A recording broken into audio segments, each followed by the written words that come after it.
Tracy learns Gregory passed away from spoiler, and Finn turns to Chase for help. In Albany, Diane and Alexis return to the courtroom. Diane jokes Fergus will give himself a migraine if he keeps scowling. Alexis knows he hates her, and Diane thinks he's completely unhinged. The court is called back into session, and the judges ask Alexis to make her final statement. Alexis wants to return to her earlier points. She again says she lied under oath, but to a medical board, not in a court of law. She's asked by one judge why that matters. She says she testified as a citizen, not a lawyer, and she was doing it to save the career of a man who happened to be the late brother of the opposing counsel, Fergus Byrne. Fergus reminds the court that he recused himself, but Alexis says he was replaced by his law partner. She also says her accuser, Iva Jerome, is the sister of her later ex-husband and did this for revenge. She insists where she perjured herself is important, and the fact that she was not informed of her hearing nor her accuser also should be factored in. She says this disbarment was not about law, but instead Iva Jerome's and Fergus Byrne's vendettas against her. Alexis says her personal life, as flawed as it may be, has no bearing on her ability to practice the law. She argues she was a damn good lawyer and has a great track record, and she lost her license due to a personal vendetta. She never got to speak her piece before, but she is now.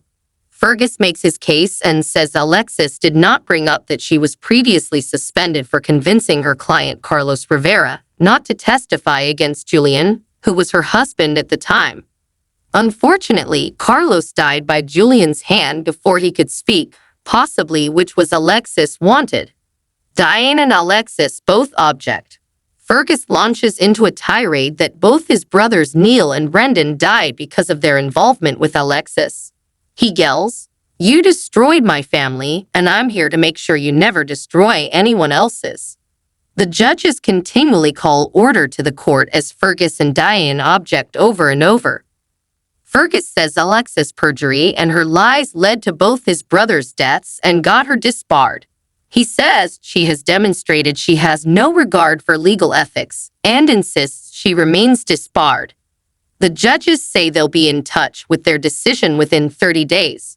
Diane looks over at Fergus and tells him that he should be ashamed of himself. He walks out. Tracy returns to the stables from a ride and beams to Cody how great it was. Cody says he was told she was needed at the house, and he'll take care of cleaning up everything. Tracy doesn't think anyone needs her, but he says Chase needs her.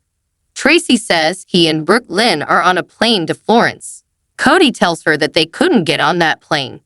Tracy asks why not. Cody simply says he's sorry.